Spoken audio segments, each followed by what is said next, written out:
And everybody, welcome to the Friday, February 7th edition of the Arkansas Diamond Report. I'm Jason Patterson. Got Dudley here. Dudley, how's it going, man? It's going good. 1 week from today, we get the baseball season started. Got softball started yesterday with some lumber from the Razorbacks, and just looking forward to. Also, spring training starts pretty soon too. I So, was gonna say pitchers and catchers report what in a week and a half. hmm It's exciting. Let's get to that softball game last night. Arkansas beat Texas State 3-1 in 7 innings. It was pretty nip and tuck there until the like you said the lumber got taken out and Arkansas got a couple of runs there. I do believe in the fifth inning. yeah, obviously Bree Ellis hit a home run in her first at bat. Probably a harbinger of things to come. She's been able to hit a lot of those her first few years in college, and then you had a couple of freshmen go take ones out of the yard too. Robin Heron pitched great, got in 6 innings, and then Cam Harrison came in late, and so nice win for them. They've got 4 more games this weekend, starting at 1:15 this afternoon, and so a good start and good weather down there apparently. Yeah, 5 games over a 4 day span. That's going to be a lot of work, uh, not only for them but for you as well. Trying to get all of that in. Plus, you got baseball scrimmages this weekend as well. It's a labor of love, Matt. It's a labor of love. So, I It could is. I could be digging a ditch somewhere. That ooh, God, in this weather right now, no, thank you. Ooh, Yeah, man, that's one of the things that chased me from the farm back in the day. So, you know, um, Arkansas gave up a couple of hits there in the seventh inning. In the bottom of the seventh, Texas State did score a run in the seventh. They had runners on second and third with one out. It was nice to see the ladies also, close the door and finish that off last night. yeah, and I think a lot of people didn't understand how good Texas State has been over the past few years. They've got a coach that's been there for 25 years, won 47 games last year, are the preseason Sun Belt favorite, and was in the NCAA tournament, and expects to be back there again this year. Yeah, and who do they take on today and what time? It's Bradley and having a brain freeze. Bradley and let's see, they play San Diego tomorrow. So let me look. I'll get it to you here in just a second.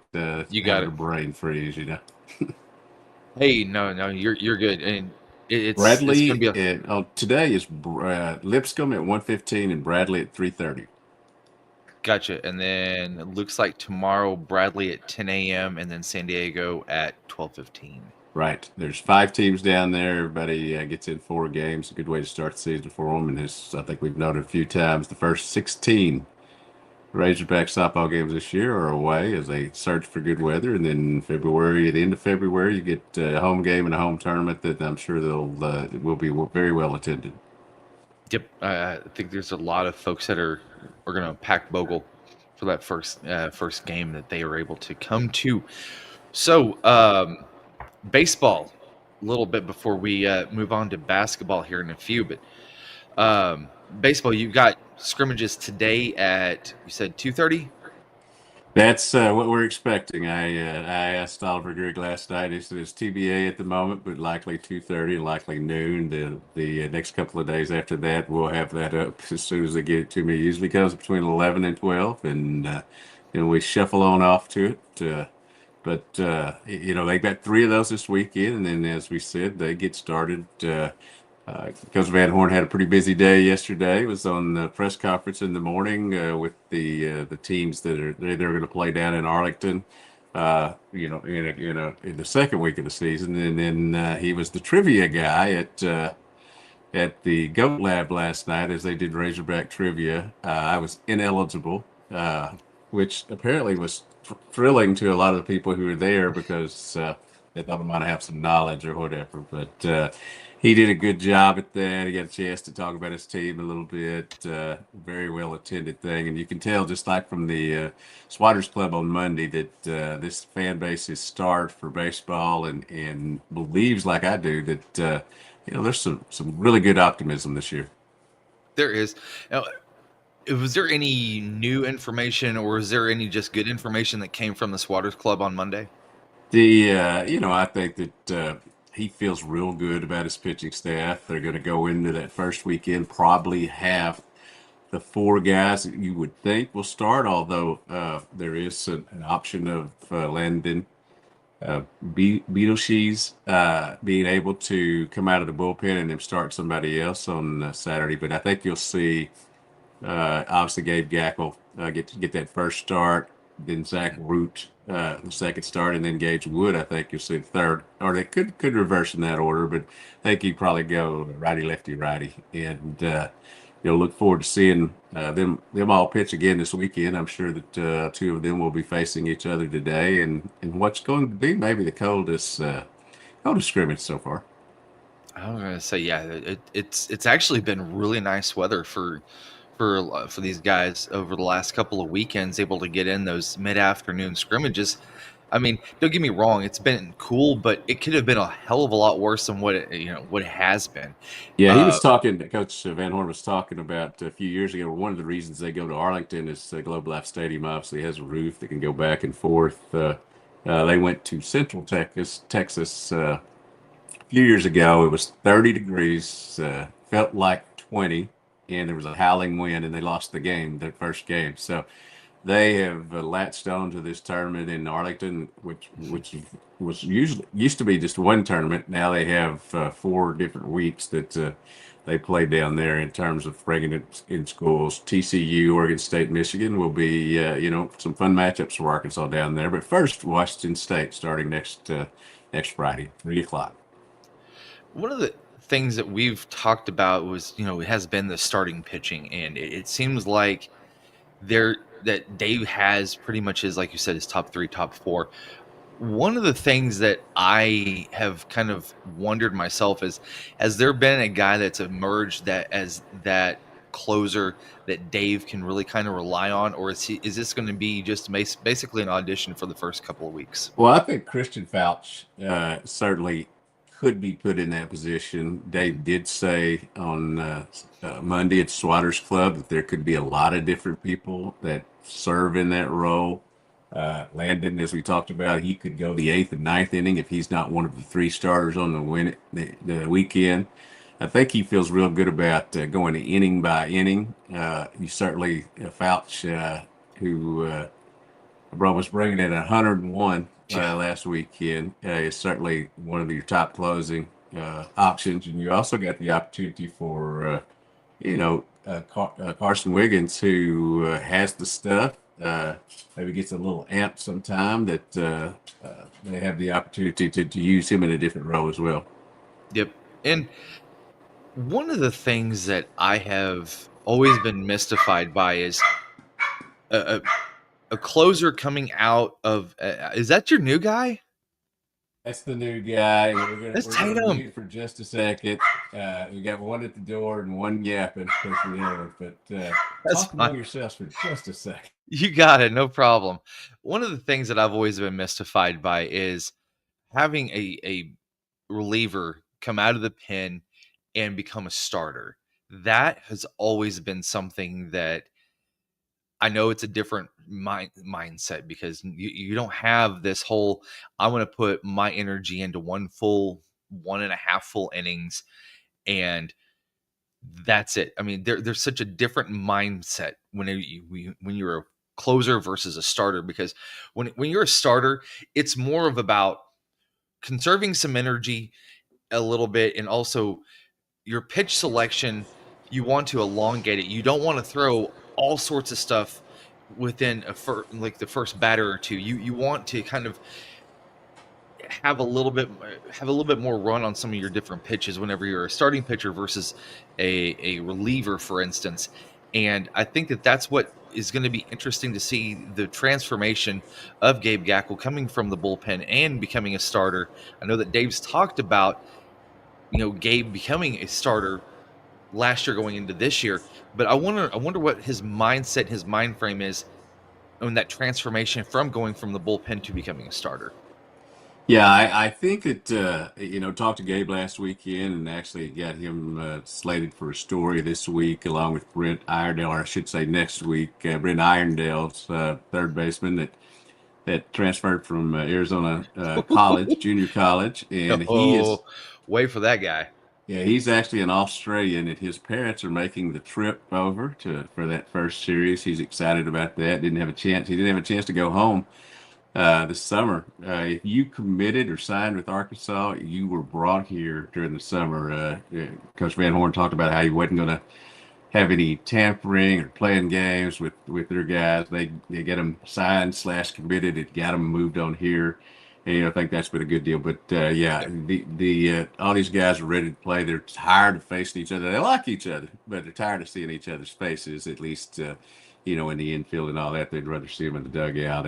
And I think as you mentioned, the opportunity to bring his full arsenal to the table is going to be very impressive with Gabe Gackle. I mean, there's a reason he's been picked the SEC preseason pitcher of the year by Baseball America, and is on all these All-American teams as Root and Beetlejuice has been a little bit. They feel very good about what they've got there. And I know we go into this every season, and he says, "Oh, I feel, as good as I had a long time about the staff."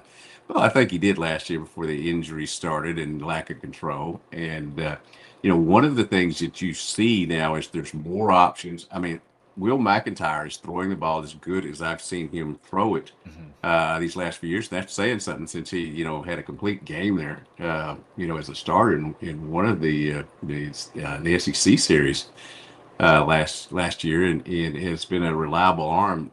He's got, he looks pretty solid this year. And you've got guys like him. You've got Dylan Carter coming back. You've got a veterans, and then you've got some live freshman arms Yeah. some of which we've already talked about. Hunter Dietz is not a freshman, but he'll be joining that mix sometime as the year goes along.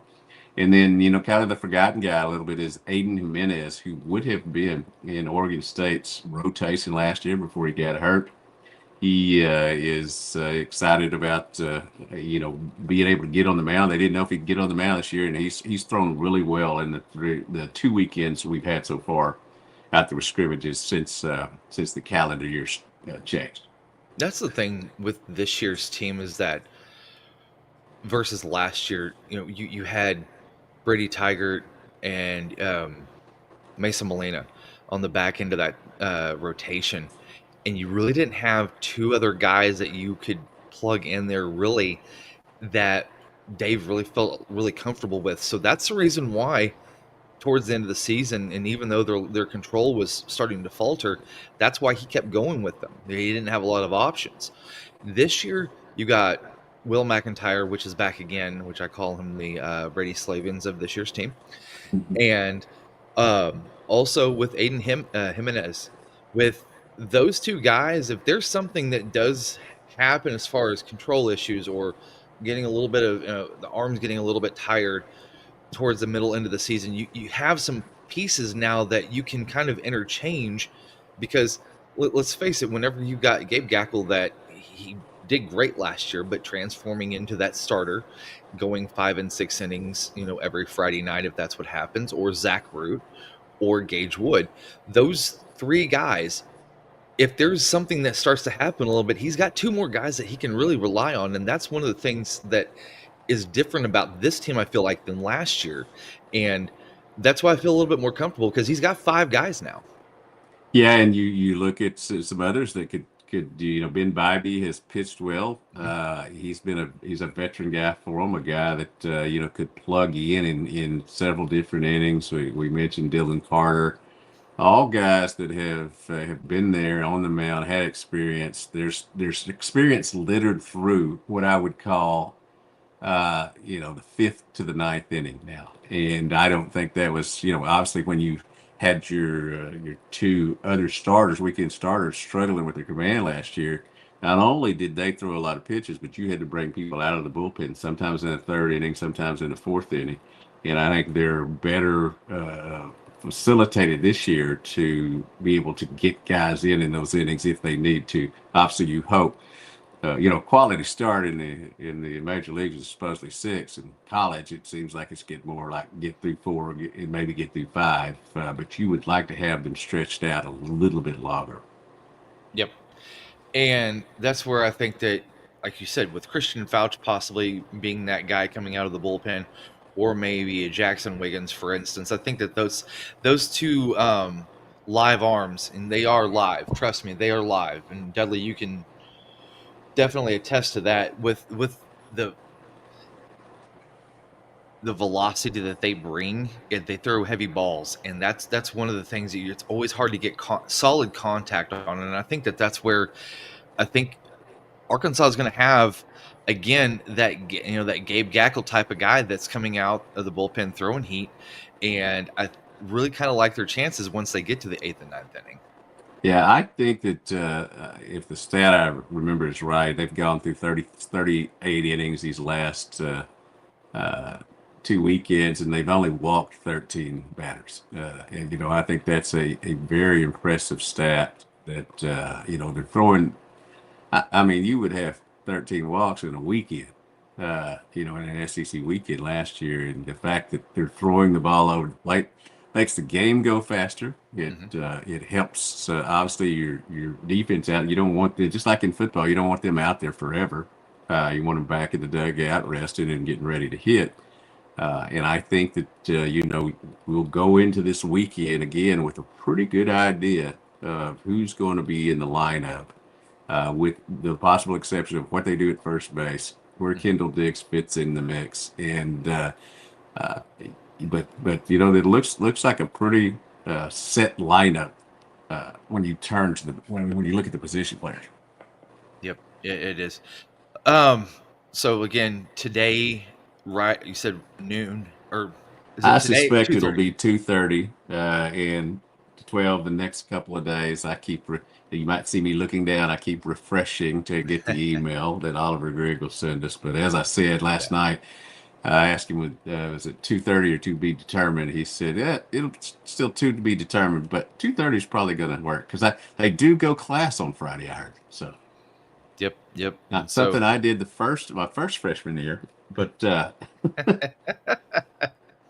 and just remember, everybody. Also, those are free and open to the public. So make sure to head out if you got nothing else to do this afternoon. You want to watch some free baseball, head out there to Baum Stadium and take it bring in a blanket. because, yeah, heated jacket, blanket, whatever you got, you're going to need it. Tomorrow, maybe not so much. Tomorrow, I think might be okay, but Sunday, that's going to be pretty stinking chilly. Yeah, I think that most people would have loved to have had a scrimmage earlier this week when it got to 70. That Oh would have man, been a Monday. great day. Even put a short sleeve shirt on that day. So I went the outside and played in the yard with the dog. but we know the weather is going to be horrible the first game because it always is. It's always right on time too. I'm telling you, it's always like clockwork. It doesn't matter how nice it is the week before, the week of, the first weekend is always going to be not good. So, let's turn the page over. Got some lady basketball action last night. Took on Mississippi State, fell 78-55. Izzy Higginbottom had her NCAA leading 14th game of 25 points or more last night in the loss. Can't say enough about the lady, man. I'm telling you what, Izzy just that's she just does Izzy things. Yeah, practices once a week, because of the injuries, but still goes out there and performs. She had one stretch where the defense was coming at her pretty good. I think, I brought it up to Coach Neighbors on the press conference this week that you've had. It's a little unseen if you don't watch it, but the other four players have done a really good job at setting screens, being somewhat of offensive threats, and doing things that have allowed her to get these points. And certainly, she gets some contested buckets as well, at every level. But I've noticed in even in the games that they've lost, but especially in the ones that they've been able to have victories in, that they are doing a much better job at making it less stressful and less tiring for her to run around the floor like she does. I mean, she's Steph Curry out there in terms of perpetual movement. She is, and Arkansas takes on Georgia 11 o'clock on Sunday, Mhm. um, and that's over in Georgia. So this is kind of a stretch where Arkansas is getting a little bit of reprieve as far as how front loaded their schedule was with great teams. You're starting to see some teams that are kind of coming back down to earth for them in terms of record wise. I thought that this might be a spot where Coach Neighbors has had that body of work where he's able to kind of see over the first half of the season what kind of works and get to this point to see if he can gain some momentum. But that Florida game Monday night was really tough, and then again last night as well. I just hope that they can do something to turn it around a little bit. Yeah, it sounds ridiculous, and he knows it sounds ridiculous, but it is it is a point that's correct.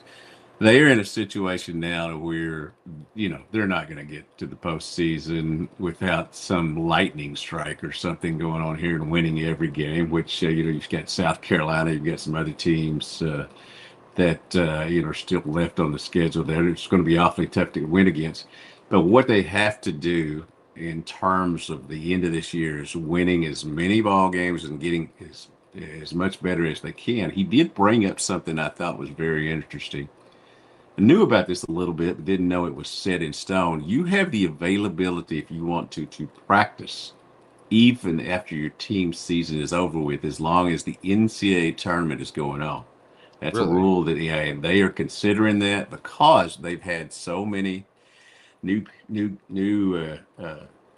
players on the team that he thinks that might be a good situation for them. So we'll see if that you don't hear that very often. I have heard it a couple of times over the years, but you don't hear that very often. That would certainly be interesting. You wonder how thrilled the players would be to be getting in that practice. But man, every time you have the availability to practice and get better, especially after a season that's going to end up with the kind of record they have, that's something you think about, even though it would be non-traditional, I guess. it is, and uh, once we get towards the end of the season too, there's different discussions that I know they're going to probably happen, and just depends on what direction Hunter Yurchek and the university decide to go into. But we'll have that discussion later on. So I want to bring this up too really quick. I know that we kind of talk about this, between text messages and we see stuff on social media and we talk about it. The basketball team, from the men's point of view, they're starting to kind of catch some fire a little bit. Yeah, I don't have 10 toes in fully yet, but I've maybe got five in, which is five more than I had before they went to Kentucky and Texas. You cannot downplay the importance of those two wins. Yeah, it's arguably your two biggest basketball rivals, Yeah, over the decades. Kentucky, once you got into the SEC, and obviously Texas, in Southwest Conference days. I think I'll put another five toes in if they're able to hold set against Alabama. It's 7:30. That game's been moved from 7 to 7:30 on Saturday night. If they're able to win that one, then I think you really have to start to give them the opportunity. I mean, Joe Lenardi and those guys who are so good at predicting the bubble and what teams are in, has Arkansas right there on the outside of the bracket after these two wins. A third one against Alabama, which will definitely be tough. But if you play like you have these last two games, or at least three of the last four halves, yep, as the second half was a struggle for them. They were fortunate to be playing a Texas team that couldn't score too much in spurts. But if they get this win on Saturday night, then you have to start thinking that they might get to seven, which apparently, hearing the so-called experts talk, a seven would get them in. 7-11, because of what they will have done to get to the seven and what they did previously in the non-conference, including beating a Michigan team that on a neutral site that will give them in these last two games. Again, everybody needs to realize that road games count, game and a half basically. Uh, Yeah. if you're able to win them, so we'll see. It's interesting to think too that, and that's how great the SEC is. When was the last time that you can remember going back where if you had a sub 500 conference record, that still assured you a spot in the NCAA tournament? Very few times, and it has always been the goal of every team to at least get to 500 to give yourself a chance to be in the tournament. Some teams that have gotten to 500 have not gotten into the tournament, but again, this Mhm. league is so strong this year that a lot of people's taking that into consideration.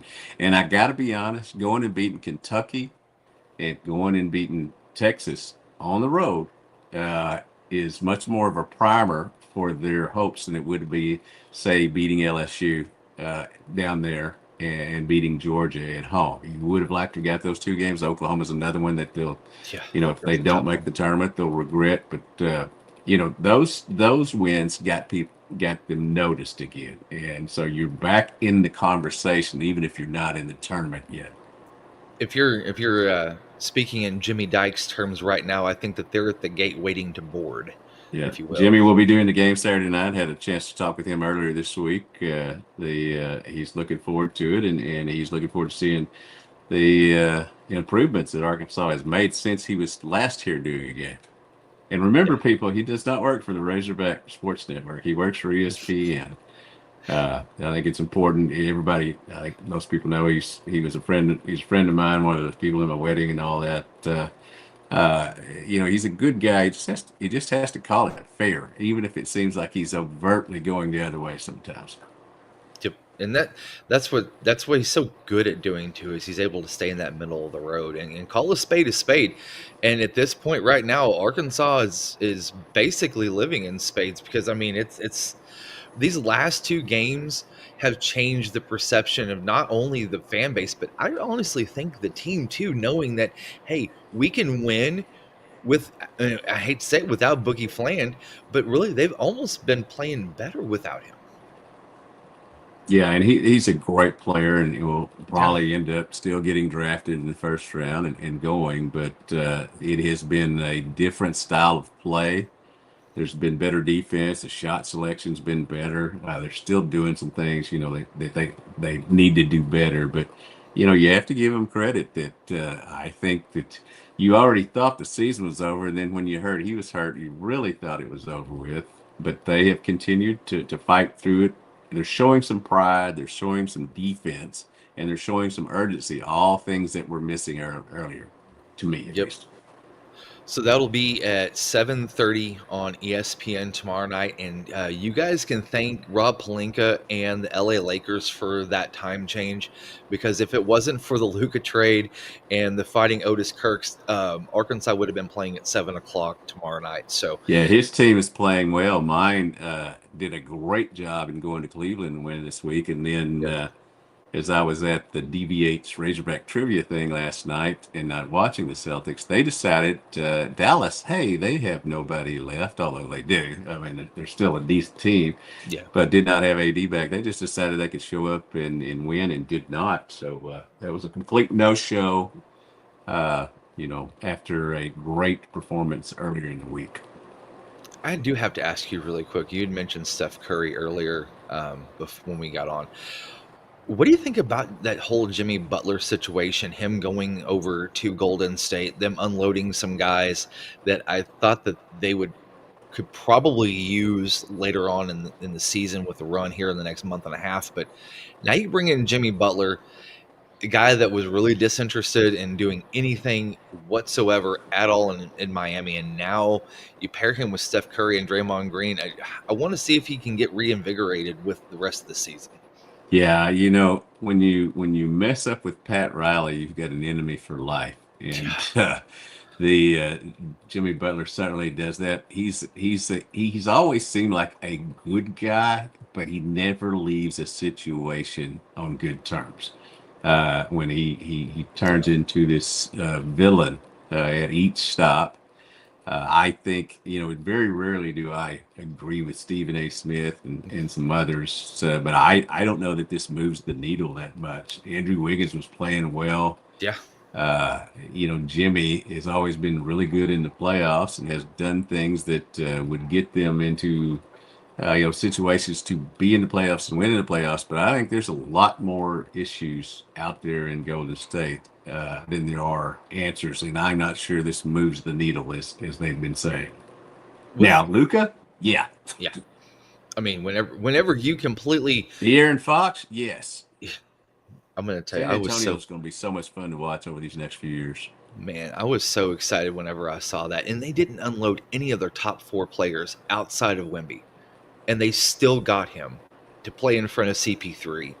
And Pop might come back, might not, depends just on how his recovery goes. I know that he is still instrumental in talking with the players after every game, all that good stuff. But whenever you add an all-star like De'Aaron Fox to a team that's so young that is showing a lot of promise in San Antonio, I just wonder. I'm just kind of wondering if this might be the second coming of that quiet dynasty a little bit.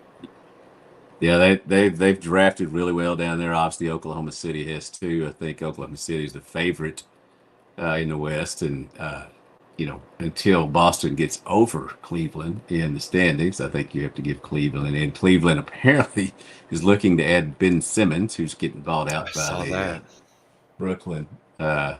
Just go away from my team. Just stay away from my team.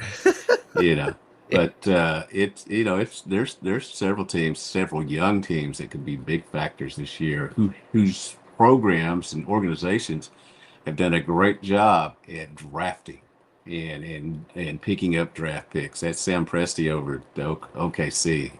He's done a fantastic job, and to turn them around so quickly and to do it for most of the season without Chet Holmgren is just Yes, nuts. and he makes his debut. If I'm not mistaken, I think it's tonight or last night that he's coming back off injury. Yes, he is back and ready to go, and you know will him and Isaac Hartenstein will well, I'm sure do a good job at playing together. That was a great pickup for OKC as well. It was. Well, really quick No, before no we email, no email time yet, but okay. keep checking. But as soon as it does come, I'll have it up. I'll let the wife know. I'll let you know. Let Tatum over here know. The So we'll get it up there when th're ready to tell us. But I So suspect 2:30 noon and noon. Dudley will have that on his Twitter and also share that on Hogville Twitter as well. So whenever you guys uh, make sure to stay in tune with that, have the notifications turned on so that way whenever Dudley finds out and he posts it, you'll find out as well. Really quick before we get out of here, I went down a rabbit hole a couple of nights ago with SNL. I know that this is their 50th season. There was a I've four-part been around for all documentary. of them, by the way.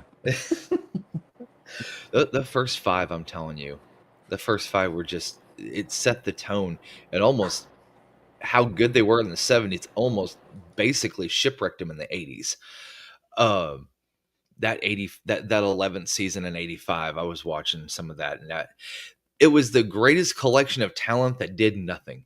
It really was. Um, that four That in part Golden State with Kevin Durant. agreed, agreed. Yeah. Now, how And bad was that? He said when they were talking about trading, was like, "No, I'm good, man." I saw that and I'm like, oh no. And that I was really kind of shocked by that too. But that four-parter that Peacock has got on there right now with the basically it's a four-part documentary with SNL on different parts that have been integral in that institution's run. If you haven't watched it yet, watch it. It gives you the inner workings of what goes on from a sketch, from the time that they write to the time that it's produced to the cut time at the very and with the live audience that goes in there for the dress run, not knowing if your skit is going to make it on television until 20 minutes before they go to air type stuff. to the Will Ferrell cowbell. I mean, just so much of it, there's so much that go into it, and it's such a great watch. It really is.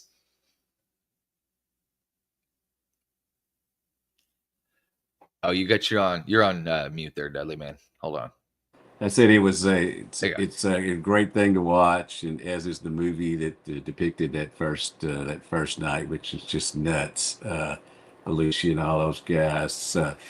Which, by the way, today Arthur Dawson is 1 year old. It's Hey, nuts that I have a 1 year old grandson now, and yeah, he's got a big birthday party planned up there in Pennsylvania. But the here's a little tidbit. I've gone to and it took Brooks to and his sister Lindsay to the Saturday Night Live studios, and we took a tour there back when Lindsay was a senior in high school. It's her mhm. senior trip. So got to see, the inner workings of that, how small it was and all that. But Arthur, because Brooks manages a artist named Noah Kahn, who's making him and Arthur a lot of money, and Kayla a lot of money right now. Because he was the musical guest on the show last spring, Arthur has actually been to a live taping of. Now he was in Oh his my mama's belly. He's actually been to a live taping of Saturday Night Live. So he's already starting out with that. dang, that is so cool. Happy birthday to him. Hmm. That is so fun. The first birthday, I'm telling you, it's so much fun because you're starting to get to walk, and you're starting to see their little personalities start to develop, and all the facial features and all that stuff. And that first year, I'm telling you, it's so much fun. And then when you get to that first birthday, you're like, damn, this time really flew by. Yeah, it's as you can see the smile on my face. It's just it's so cool having the grandson now and the new puppy who thankfully has done a pretty good job during the show today. Yeah, he's done a really good job working the boards. Mhm. Haven't had any mess ups or anything to it. So I mean, you're probably going to have to keep Yeah, his him. older brother walked in and he gave him the business. He's finding his voice for sure, and I'm pretty sure he's using some cuss words, but I don't understand them.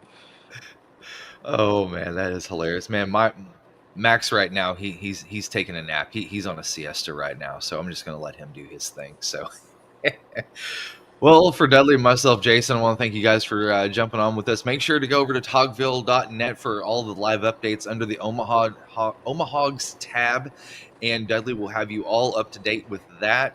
Thank you guys for also bearing with me last weekend. That was my first time in quite a while that I've been doing live updates. I know that it was a little spotty at first, but kind of got back up to snuff. And whenever we go down to Arlington, we'll have everything worked out. And we'll also be live there in Arlington when Arkansas plays in 2 weeks. So be sure to follow us and get all the up to date live information for that. So also follow Dudley and Hogville on Twitter for all those updates that we get. And as he gets those updates from Oliver, he'll get those passed on to you guys as well. Play So. ball, man, play ball. So for Dudley, myself, Jason, I want to thank you guys for jumping on with us this morning, and go Hogs.